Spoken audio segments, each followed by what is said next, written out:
Welcome to Protecting Yourself Online During the Pandemic, a virtual session brought to you by the UMass Amherst Alumni Association.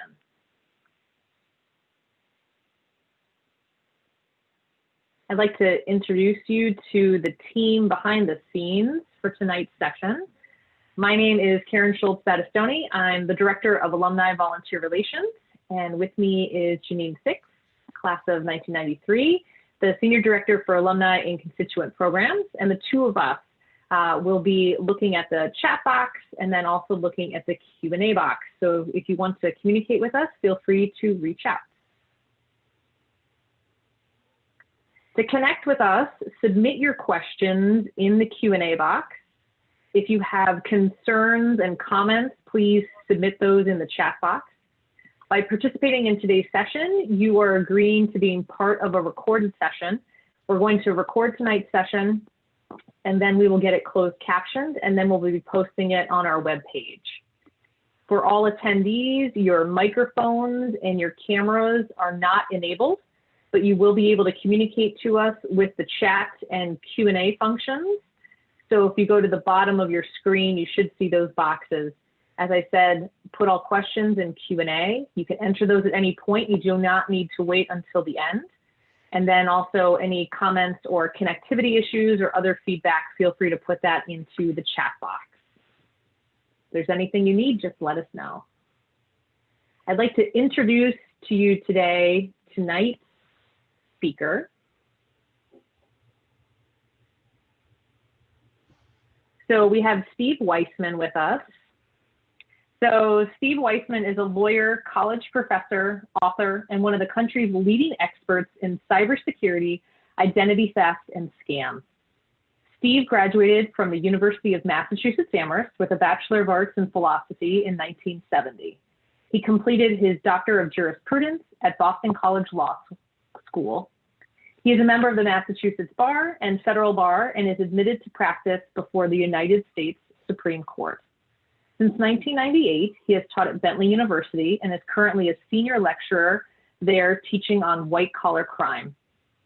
Steve has frequently appeared as an expert on television with CBS, CNN, Fox, ABC, NBC, NPR, and other networks. He is an author of 10 books, including 50 Ways to Protect Your Identity and Your Credit, and The Truth About Avoiding Scams, the latter of which was chosen as one of the top 10 business books of the year by Smart Money magazine. Steve is a sought-after public speaker with speeches delivered at national conventions, including the annual Global Fraud Conference of the Association of the Certified Fraud Examiners and the Business Defense Forum, for which he was the keynote speaker. He writes the blog www.scamicide.com, where he provides information about cybersecurity, scams, and identity theft that is updated daily with the latest news and developments in those areas. Scamicide.com was cited by the New York Times as one of the 3 best sources for information about coronavirus-related scams. So we welcome you, Steve. I'm going to pull down my slides and we can get to answering all of your questions. All right. Okay, I'm going to be talking to you for the next hour about protecting yourself online during the pandemic. And if your job is going to be to listen to me. If you finish your job before I finish my job, you'll let me know.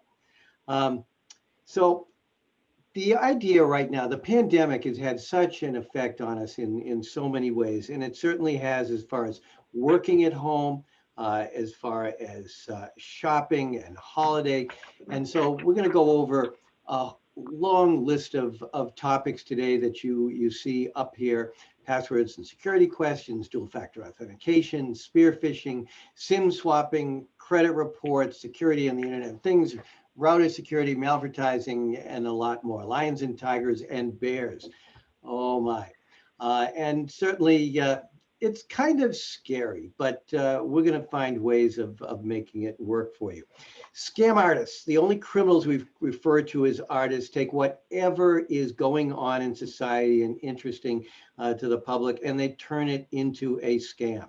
And so there have been a lot of scams that have come up, and cybersecurity problems and identity theft threats that are connected directly to the pandemic. One thing I wanted to give you right at the start before I went into some of these other topics specifically is some online shopping during the pandemic. Right now, online shopping has increased dramatically for years, but this year, in regard to in the midst of the coronavirus pandemic, online shopping is really the rule. Now, you know, it's interesting, we talk about the pandemic. When we get our flu shots, we usually get a flu shot that protects us against the flu. And what strain of flu? Well, Australia usually gets the flu before we do. And then we see what kind of flu they're getting down there, and we get shots that help protect us. In a way, it's sort of like that for the holiday shopping season.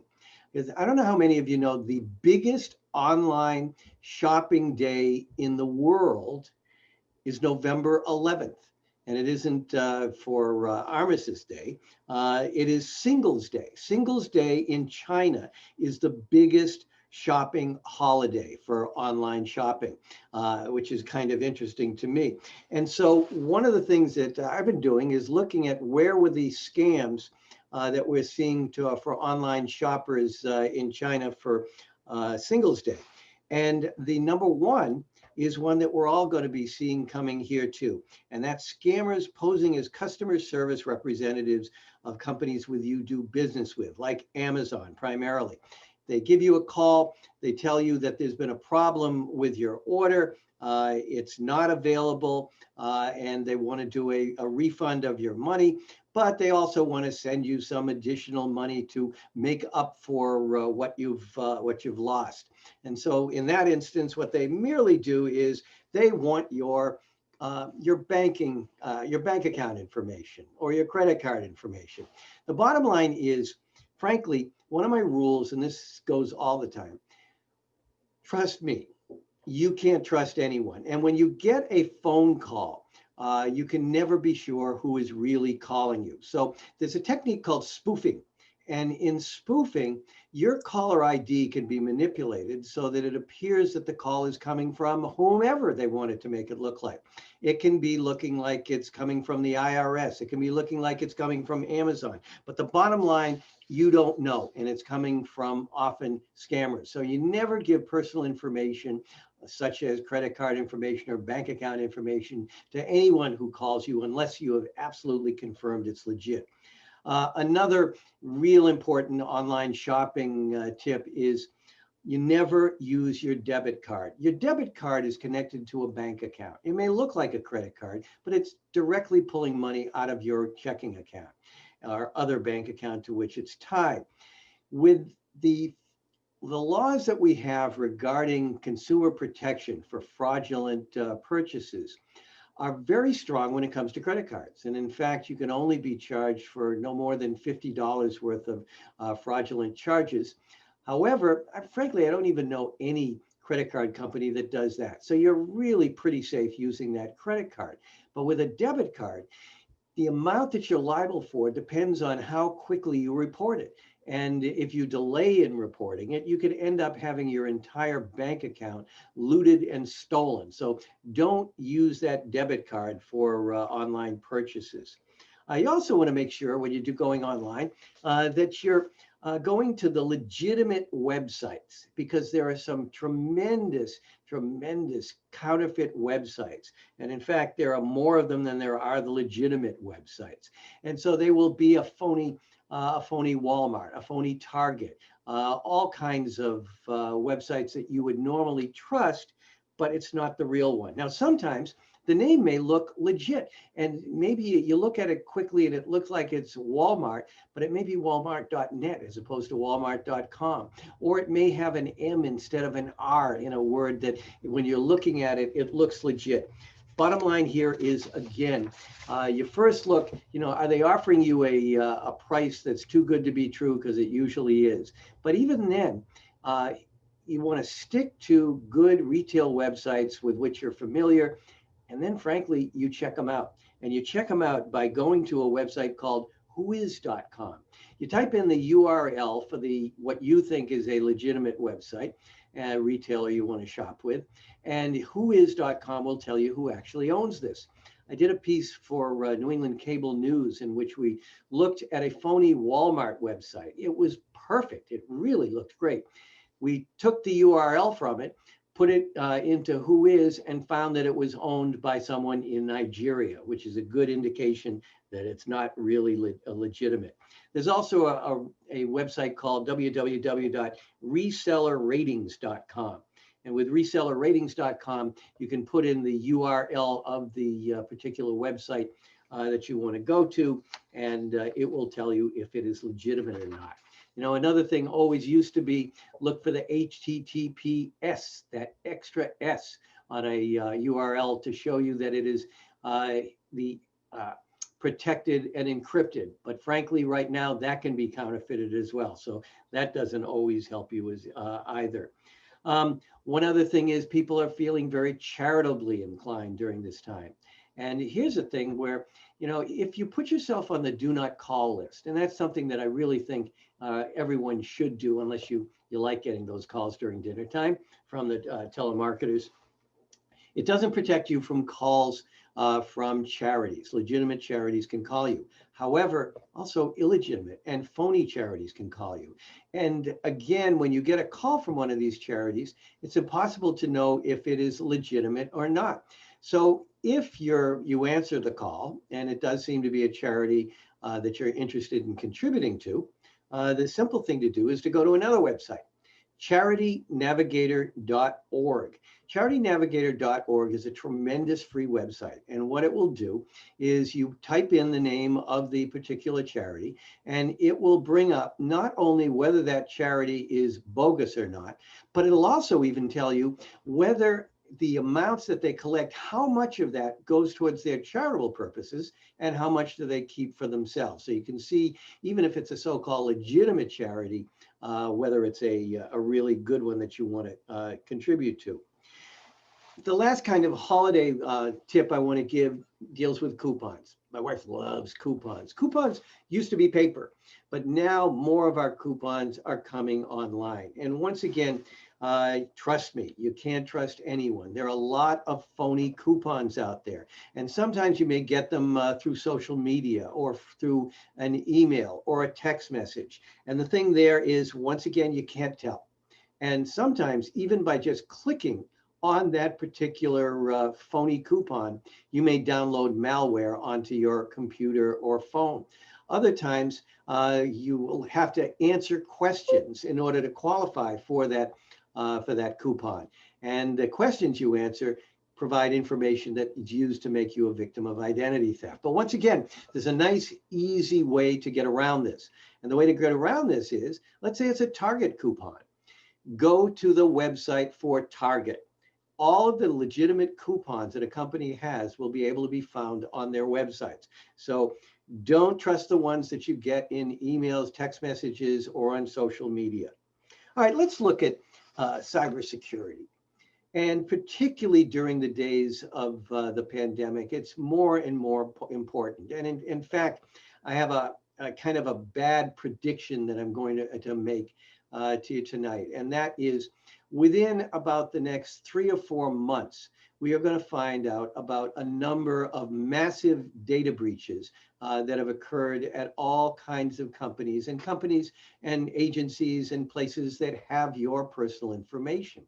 And that's part of the problem is, no matter how good you are at your own cybersecurity, you're only as safe as the places that have your information with the weakest security. So unfortunately, there have been a lot of people working at home who have not been taking proper precautions. They are getting hacked, and through that, as a third party, they go into the network of the companies and governmental agencies that they're really targeting.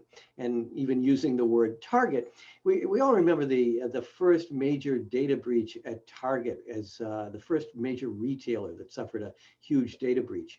And the thing with Target was its own security was relatively good. That the hackers did, and these were Chinese government hackers, they hacked into the HVAC, the heating and air conditioning company that was working with Target, because they would get the HVAC company would get remote access to the various stores. So what the looking for the weakest link, the Chinese hackers hacked into the HVAC company, got the authentication to be able to get into Target's computers, and from there into the credit card processing. So the lesson here is, unfortunately, we've got people who aren't necessarily taking the proper steps at home when they're working. They're going to get hacked, and through them, it's going to enter through the network back to their employers. It's a good reason why also, as far as all kinds of data breaches, you want to limit the amount of information as much as possible that you do give websites and others when you're doing business with them. If they don't need to have that information, don't provide it. For instance, even your doctor doesn't need your social security number. I went to my optometrist not long ago. They wanted my social security number. I respectfully said, I prefer not to give it to them, and they didn't really need it, and they were fine with that. So you want to protect that information as much as possible. There's also a really great and scary website called Have I Been Pawned? And Have I Been Pawned is a website where you can type in your email address, and it will pull up all of the recent data breaches that are affecting you. And it's frankly, it's pretty scary. So cybersecurity, it may be a bit overwhelming, but I invented my own new word. My word is whelming. So we're going to take this overwhelming process, and it is a process. It's not even a goal. It's something that we're always doing, and we're going to make it whelming. So you'll be able to do it. So one of the first things we want to look at is your password. Passwords have been around for a long time, and they are still the primary way we authenticate ourselves online. It's important to have a unique password for all of your accounts. And one reason for that is the very data breaches that I was just talking about. Because if a company with which you're doing business gets hacked and your password becomes compromised, what often happens is the bad guys will then, their business model is they will take all of this information. Oh, someone just asked, have I been pawned, and about the spelling of it. And it's a good question, because it is have I been, and then it's pwned.com. There's no A in there. So back to the data breaches. The bad guys will steal thousands and thousands and millions of bits of personal information. And what they do then is they go to a part of the internet called the dark web. That part of the internet where criminals buy and sell goods and services. And so what they do there is they will then sell all of this data to other less sophisticated criminals. So after a major data breach, your passwords may be out there in the hands of criminals. Now, if you were hacked at, say, Amazon or something else, okay, that's bad enough. But if you used the same password for your online banking, or for dealing with a Bitcoin account or other cryptocurrency or something that is really, really sensitive, you're in trouble. And so you do need that unique password, and a strong one, because this is something that's really important. If you have one of these simple passwords, 1, 2, 3, 4, 5, 6, password. These are all simple passwords that too many people use. They are subject to being really grabbed by the bad guys in just a matter of seconds. They also even have what they call brute force attacks, where they will try all kinds of passwords through their software, and within seconds, they will be able to get your password. So you want something, you don't want a word in the dictionary. If it's a word in the dictionary, you're toast, which is a word in the dictionary. So what do you do? First of all, what you want to do is you can use password managers, and these are really good services. Some of them are free, some of them you pay for, and they will create and store a unique password for all of your accounts, and they work well. All you have to remember is the one password to get into your password manager. I'm one of those people that, even paranoids have enemies. And unfortunately, I know it's like, why did the bank robber rob the bank? Because that's where the money is. So if you're a criminal and you want to get passwords, password manager seems like a good place to go. However, when I look at it, there really haven't been major data breaches there at a password manager. So it is the intelligent thing to do. I look for the helping hand at the end of my own arm. So here's how I do it. When it comes to a password, take a sentence, something like, I don't like passwords. You've got capital letters, small letters, and apostrophe. Add a couple of exclamation points at the end, and you've got a really good, strong password, a base password. Because then what you'll do is, maybe my Amazon password will be, I don't like passwords, 3 exclamation points, AMA. And so this way you've got a password that you can remember, and it's something that will be easy for you to remember and easy to use and pretty darn secure. But what happens if you don't remember your password? Well, it's easy. All I have to do is answer my security question. And frankly, that was how a lot of data breaches and hackings have occurred. So for instance, there was a major hacking into the email of Sarah Palin, former vice presidential candidate. Sarah Palin's email was hacked because the hacker answered her security question, which was, where did I meet my husband? He went on to Wikipedia and found out she met him at Wasilla High School. Okay, we're not as famous as Sarah Palin, but a lot of the security questions that are used are things that anybody could find online, and particularly someone who is really making an effort to find you. But here's the thing. Quite often you'll find security questions that are things like, and I have this at my bank, what is my mother's maiden name? That's a great security question. Well, why is that a great security question if it's really easy to find out? Because you don't have to answer it honestly. Your mother's maiden name can be grapefruit. It can be fire truck. It can be happy birthday. It can be whatever you want. And so a strong security question like that, a nonsensical one, will help you a lot. Then we come down to dual factor or multi-factor authentication. This is really, really important because we have a few questions on passwords too, sure. Steve. I don't know if I can just jump in before we go to the next phase there. Yep. So the question came in, what's the best way to save your passwords?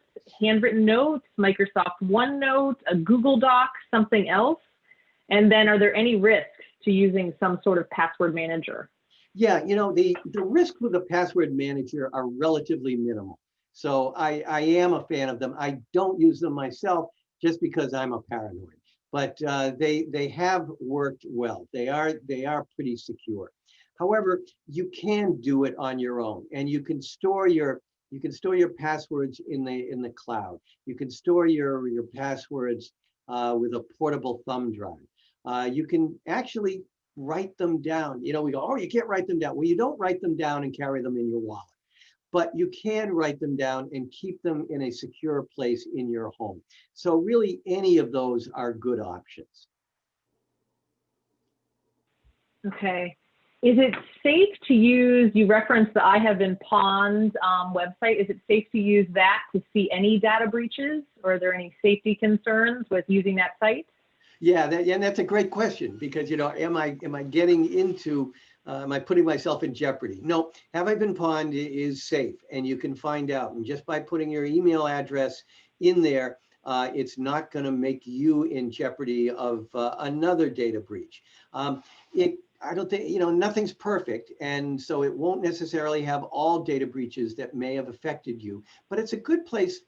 For me, I find it gives me a sense of really how dangerous it is out there, and the fact that you do have to limit and safeguard your information when you're online. Okay, another question, is Windows security that comes with Windows adequate, or should we use another program like Malwarebytes or something else that you might recommend? Yeah, I'm not going to give any recommendations to any particular security, and there are a lot of really good ones out there. But Personally, I just wouldn't stick with just the Microsoft security. I would like something that I know is a little bit more in depth. And here's another really important thing, and that is having security software is absolutely critical, and having it on all of your devices. We're talking your phone, your computer, your laptop. It's critical, but you can't rely on it. And it's not necessarily a criticism of the security software companies. It's a matter of there's something called zero-day defects. These are vulnerabilities that are exploited by cyber criminals for which we don't have we didn't know about these vulnerabilities before. It's a huge thing with 0 days when it comes to national security. And that was when the United States and Israel, not giving away any secrets, attacked the Iranian nuclear plant. One of the ways that we saw it was beyond the usual attack was it had a huge number of 0-day defects that were used. So when there is no defense, you're at risk. And so what do you do? First of all, it means that you can't give up good security practices, meaning the biggest thing, you don't click on links. You don't click on links unless you've absolutely confirmed that they're legitimate.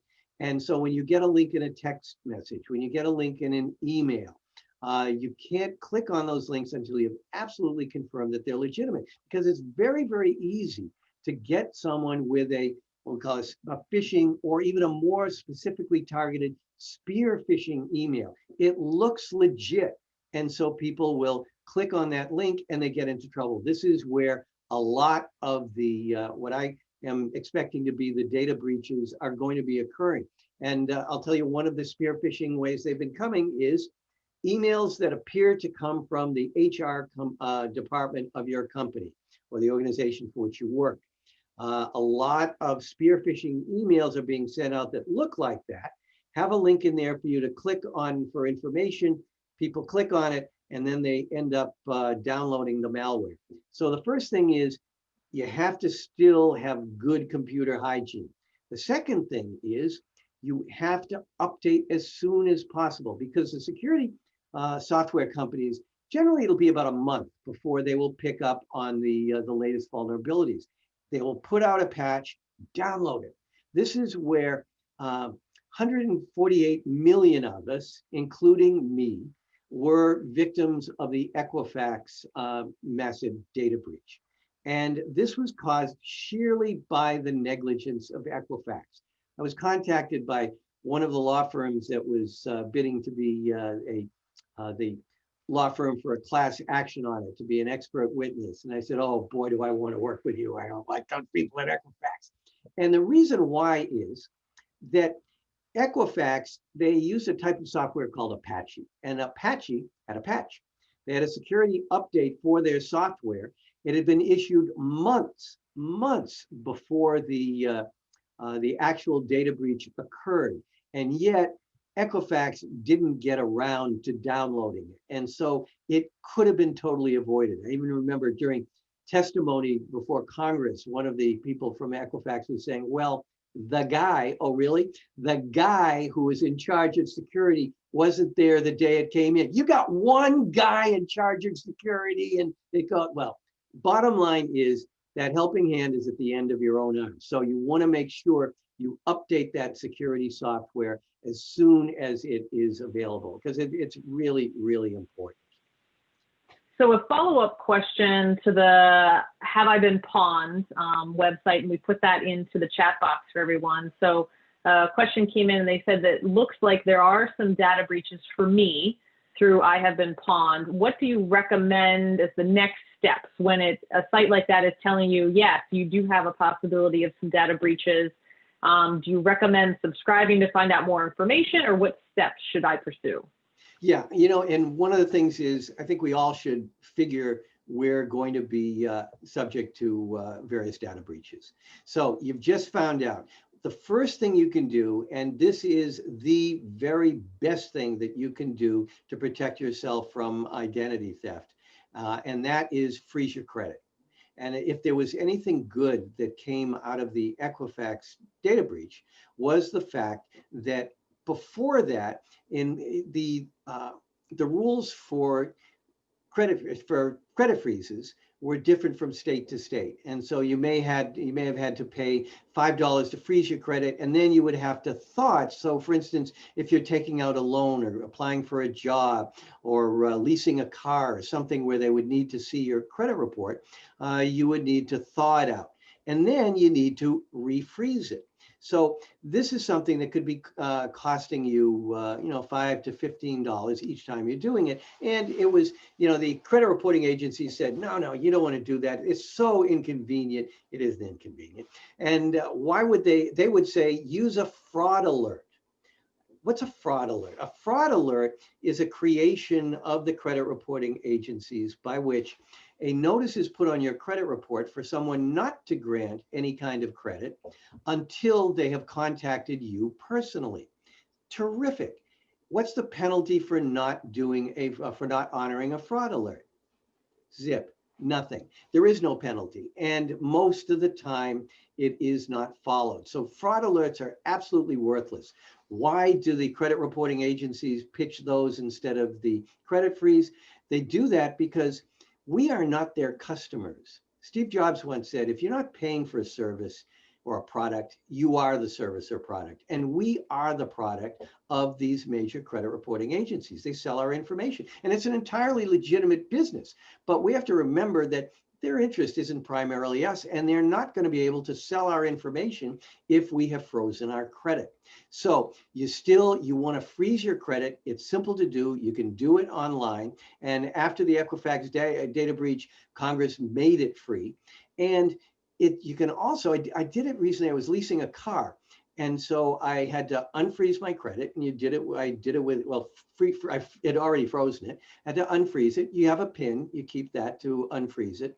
And then when I unfroze it, I actually put in that it would automatically freeze in 48 hours, because that way it gave the creditor, the leasing company, time to check it out. And I didn't even have to go back in. It was quick, it was easy, it was simple. And while you're at it, freeze the credit of your kids. Why would you freeze the credit of children? Because according to a study at Carnegie Mellon, they are 51 times more likely to become victims of identity theft. Identity thieves steal the social security numbers of children, and they will then use them.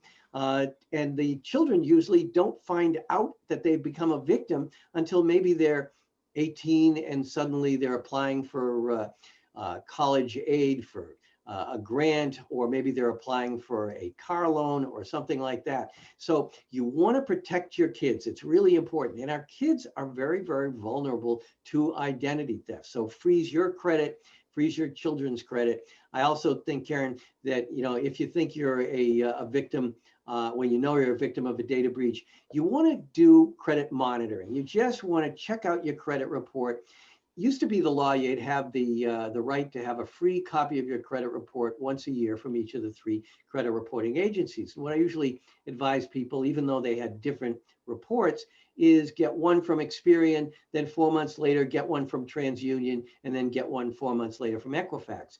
Right now, you can actually get free weekly credit reporting for the next year, because the credit reporting agencies have done that during the pandemic. But you do want to do credit monitoring. There is free credit monitoring, and there is the kind that you would pay for from like the Equifax and the Experian. But freeze your credit and do the credit monitoring. Okay. Now, I know we have a few questions on VPNs. We also have some questions on security. So let me pull up the VPN question, and then you can transition to that part of the topics for tonight.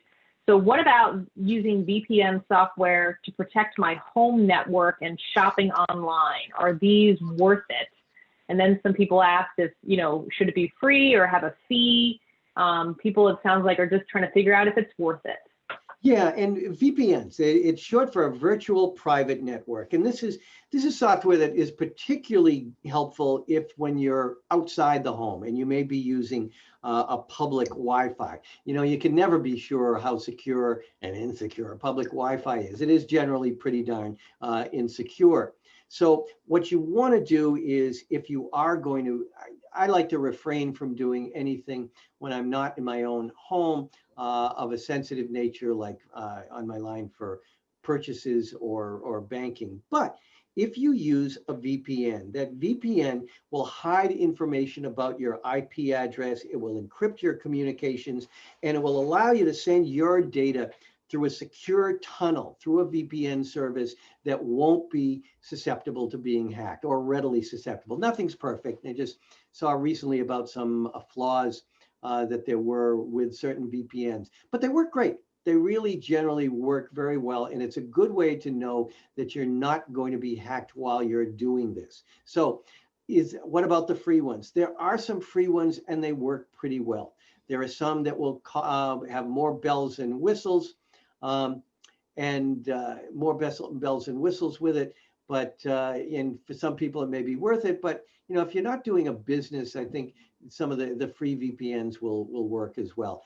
Someone did comment about the fact that their particular bank will not use a VPN, and unfortunately, we do find that there are some institutions that won't use VPNs. So in those instances, you want to be sure that you're as secure as possible. Which leads me to one other thing before we get back to those questions, and that is, you've got your password, you've got your security question. The next thing you want to make sure you've got is a dual factor authentication.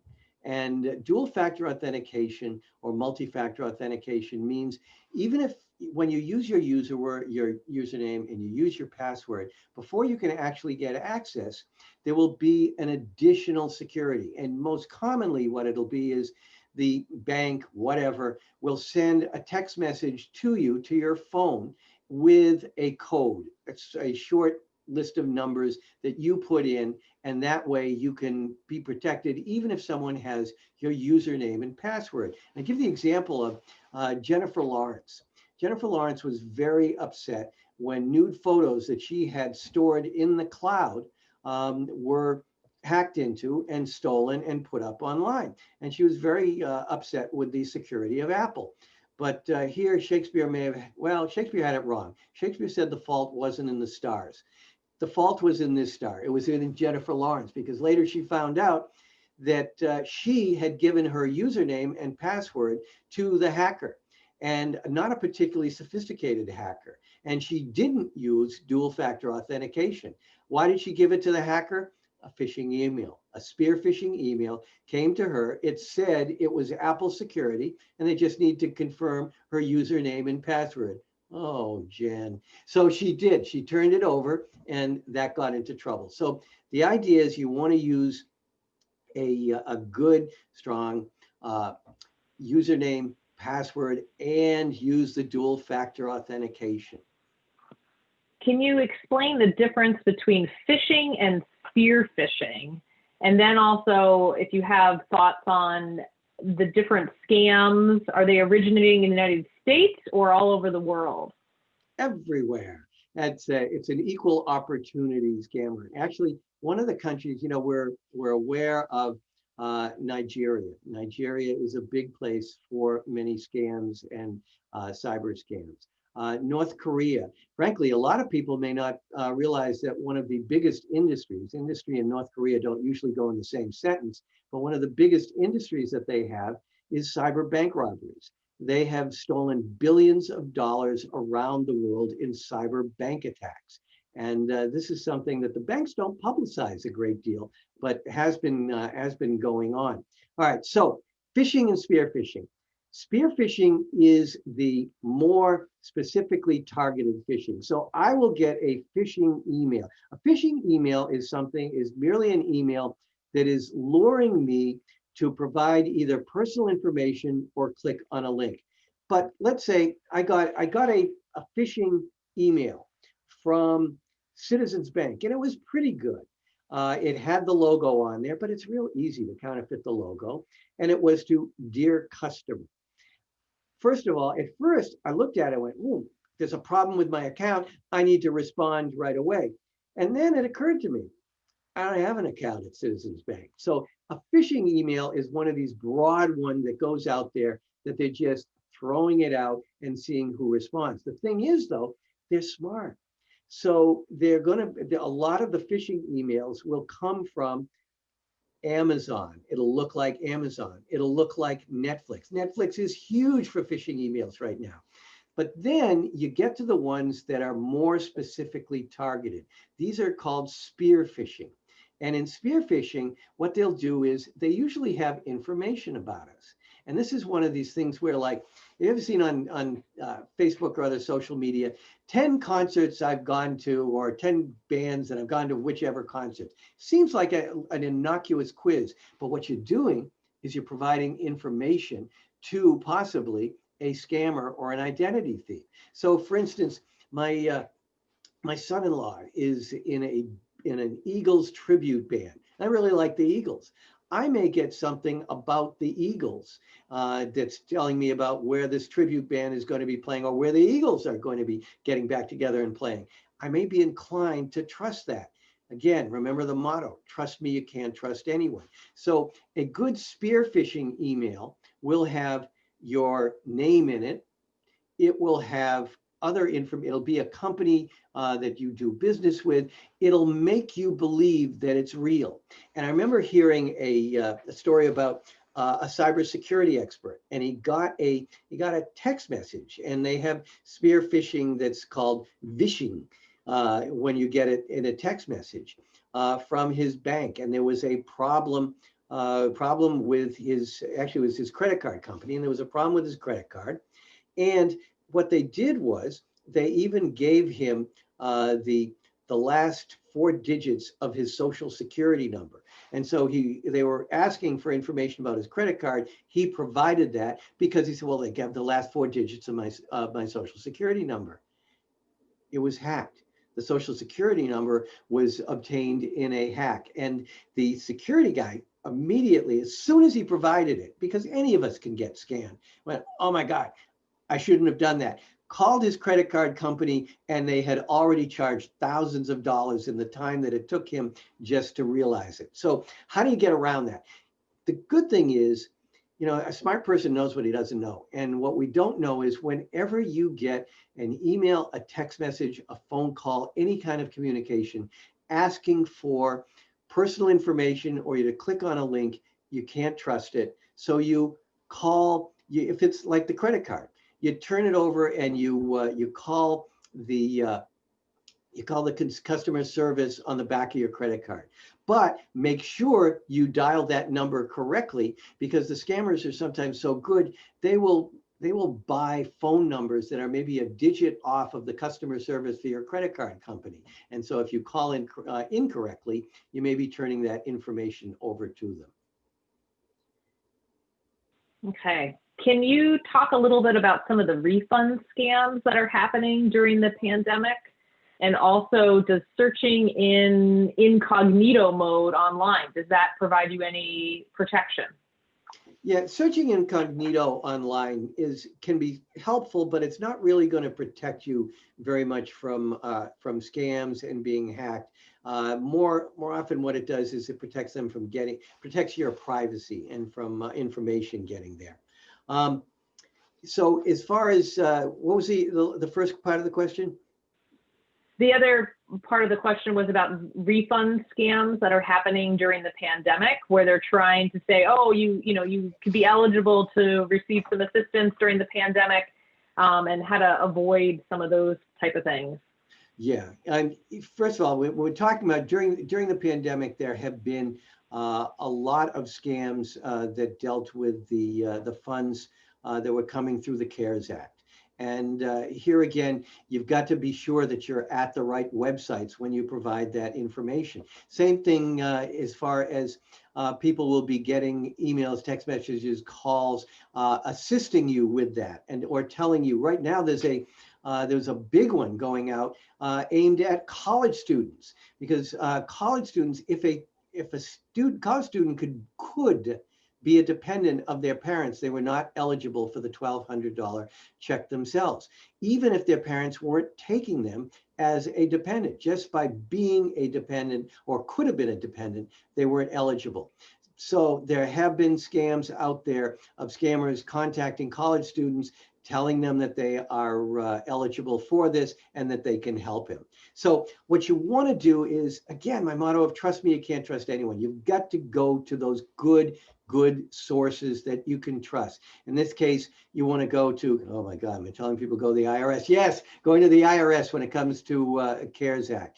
There are also refunds. And right now, as I said, when we started this out, refunds are going to be a big scam because we've already seen this in Singles Day in China. So you're dealing with a lot of online shopping. You're going to be told something is out of stock.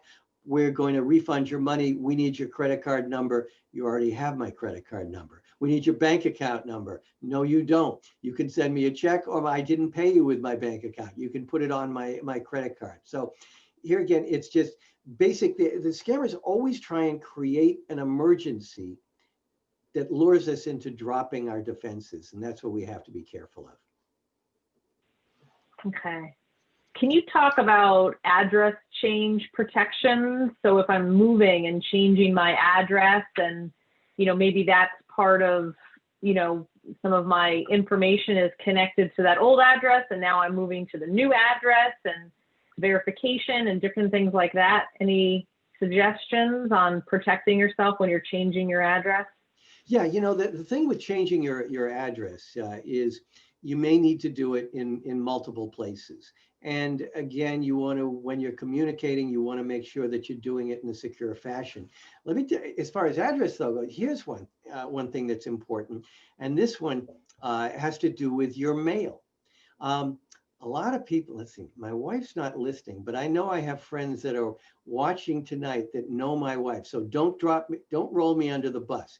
My wife likes to take mail and for outgoing mail, put it in the mailbox and throw up the flag as an invitation to every identity thief in the neighborhood who may be cruising neighborhoods to go grab mail. Now, she's not going to do something that has a check in it. You don't want to do that because there are scammers and identity thieves who will go around neighborhoods and steal your mail. They want your credit card. If they'll get your credit card statement, they will then contact the credit card company and they will tell the credit card company, they'll change the address on it and they'll run up charges. And you may not even notice for a month or so that your credit card, I didn't get a statement this month. There's a free program that the Postal Service has out where you can get the day before your mail is going to be delivered, you can go online and see pictures, photographs of all of the mail. So if something important is going to come, it's called informed delivery, you're able to know that either you or someone else gets there before the criminals who are cruising the area do. A question about Zoom. Can people use Zoom for scamming or getting connected to you to get some information to scam you? Is it safe to use Zoom? Yeah.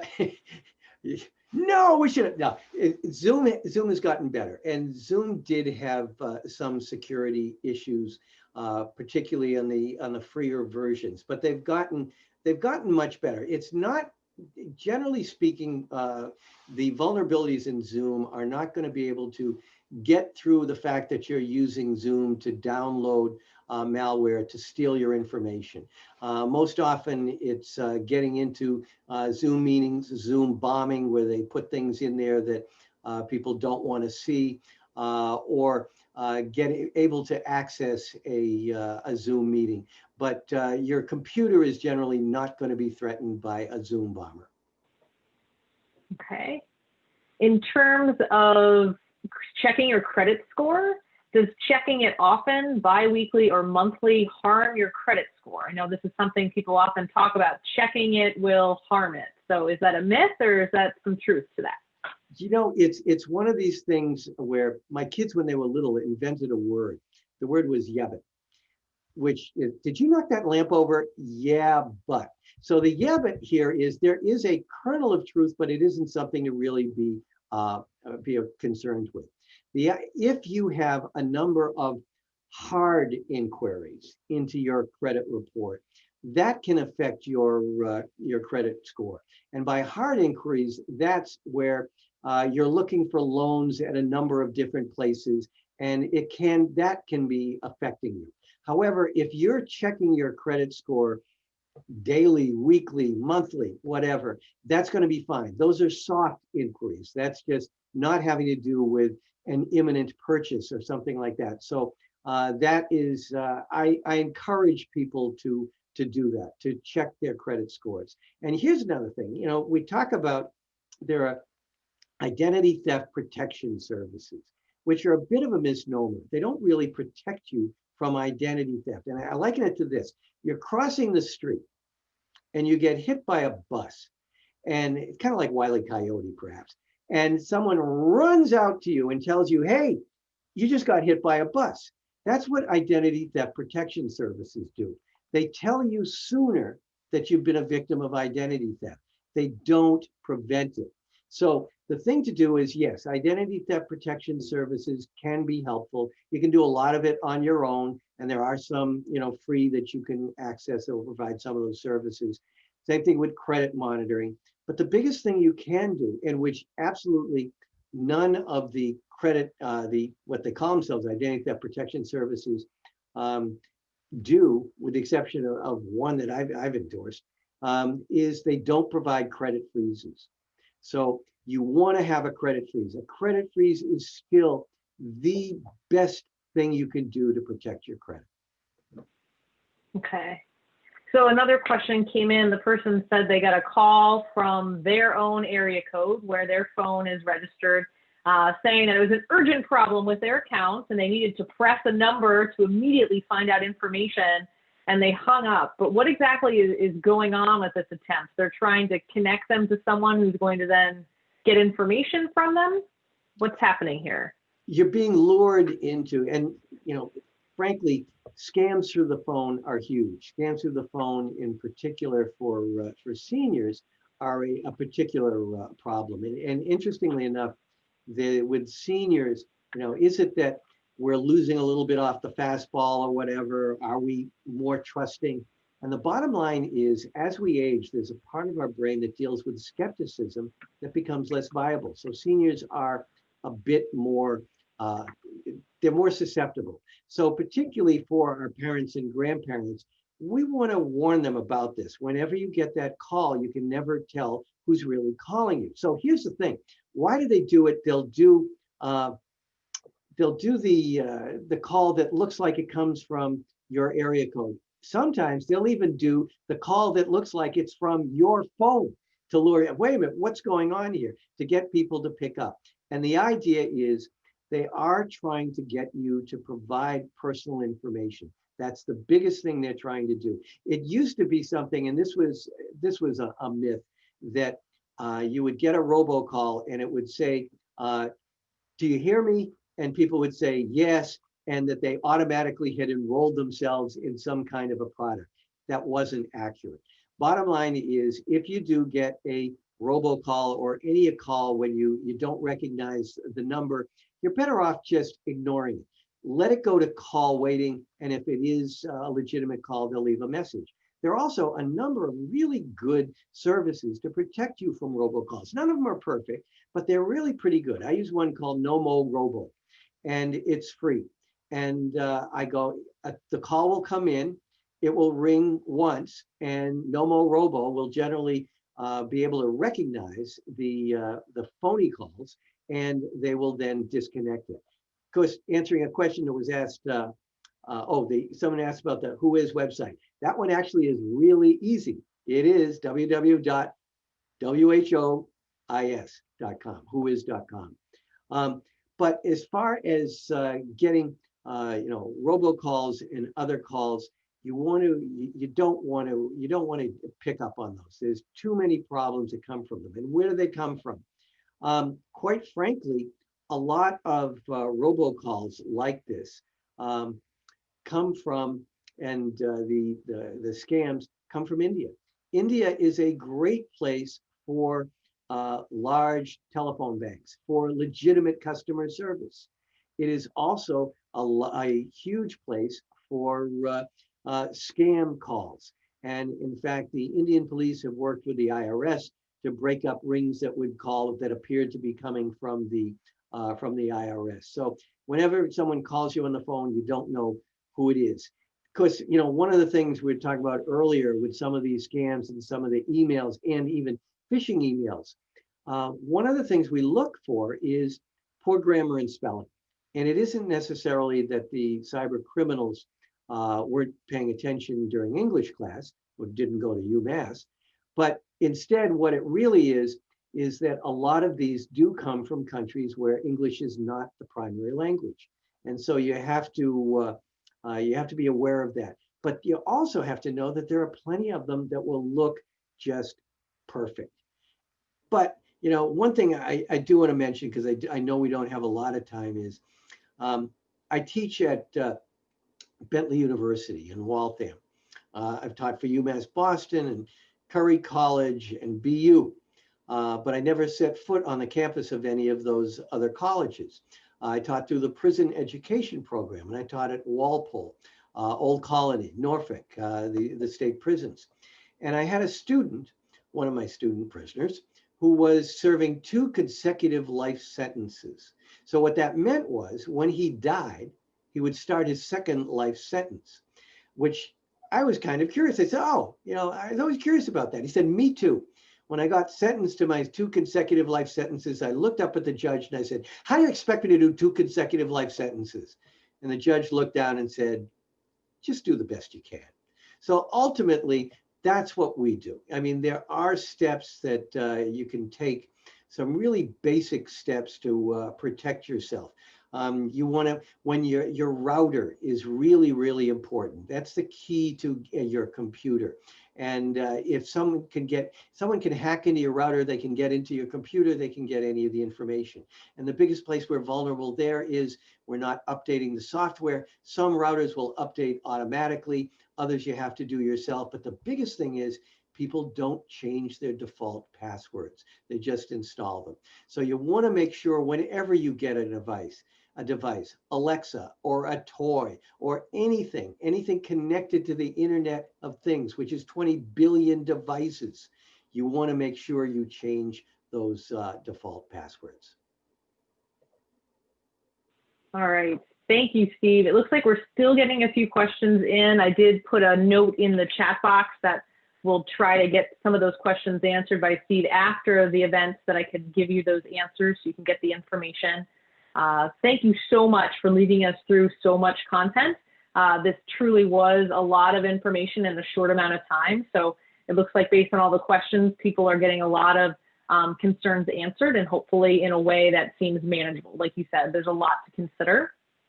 Would you like to offer us kind of a final closing thought about this all of the scams and staying safe online, and just a final thought to wrap up the topic for us, Steve?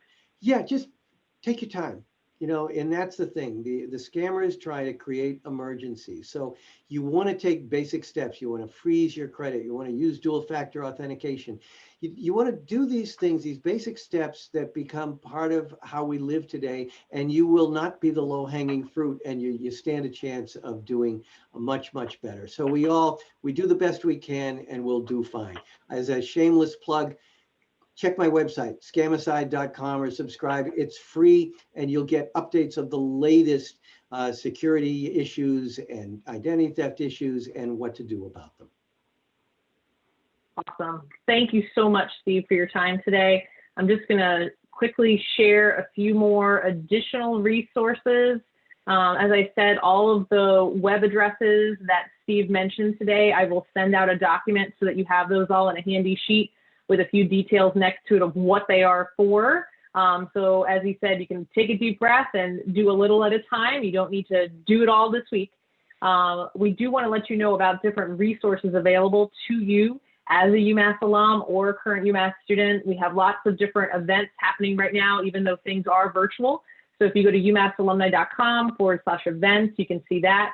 All of the webinars, including this one, are on our webpage, and this one will send you a notice once we post it for you. And then if you go to umassalumni.com/career, you can get more resources professional development tools, and other things that are available to you at no cost or low cost. So thank you so much for your time today, everybody. You are, UMass. Enjoy the rest of your evening, and we wish you the best. Stay safe online. Thanks, everyone.